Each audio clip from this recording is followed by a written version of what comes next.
ဟောအင်းကြီးသွားလဲရ ဟေးနေအောင်တမီးတို့အင်ကြီးအကြောင်းလေးတွေသိပြီလား မသိသေးဘူးလေ နောက်အနည်းရှင်းပြအောင်မယ်နေတို့လေပြီးခဲ့တဲ့လတော့ကဆိုလို့ရှိရင်တန်းကျက်ကြီးရေမုံလေးတွေအမျိုးမျိုးထုတ်ထားရှိရတယ်။ topic လေးတွေထုတ်ထားရှိရတယ်။အဲ့ဒီအင်ဂျင်နဲ့အခုအနီတို့ဝတ်ထားတဲ့အင်ဂျင်လေးရဲ့ကွာဟာချက်ကိုတခြားပြောပြချင်လား။ ဟုတ် ဈေးဝယ်တဲ့ customer တွေအနီတို့ကိုယ်တိုင်တွေကသူကအကြိုက်နှမျိုးရှိတယ်။တစ်မျိုးကကျတော့ဒီ smart ကြတာကိုကြိုက်တာ။တစ်မျိုးကကျတော့တက်တောင့်တက်တာရှိတဲ့သူကိုကြိုက်တာ။အဲ့တော့အရင်ကအနီတို့ထုတ်ခဲ့တဲ့အင်ဂျင်တွေကကျတော့ဒီ smart ကြတာကြိုက်တဲ့သူတွေကျတော့အရင် fitting ကြကြလေးချုပ်ပေးထားတာ။ဒါကကျတော့တက်တောင့်တက်တာရှိတဲ့သူတွေကြိုက်တဲ့ပုံစံလေးကိုချုပ်ပေးထားတာ။ဒါကြောင့်မလို့အနည်းကအရန်ကိုအေးပြီးတော့ခြိသားစစ်တဲ့ဒီခြိရမုံလေးကိုအနည်းကတစ်ထပ်ထဲချုပ်ပေးထားတာ လေကိုဗစ်မပါအောင်နော်အေးရောမရ ဒီတောက်လေးရကြည့်လိုက်ဒီမှာမျိုးကြည့်လိုက်တဲ့အခါမှာနော်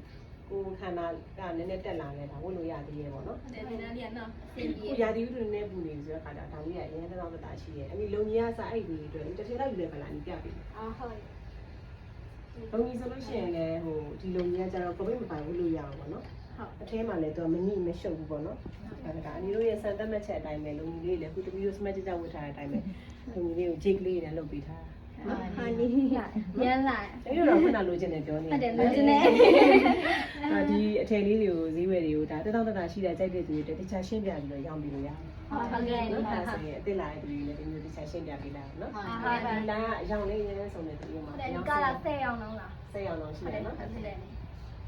ကဲ ဟာနီအဲ့ဒါတော့တားလေးလိုက်တာနော်ကိုရရင်အေး အန်ဒီရပိုင်းပေးပါ အန်ဒီလေးကပါလေး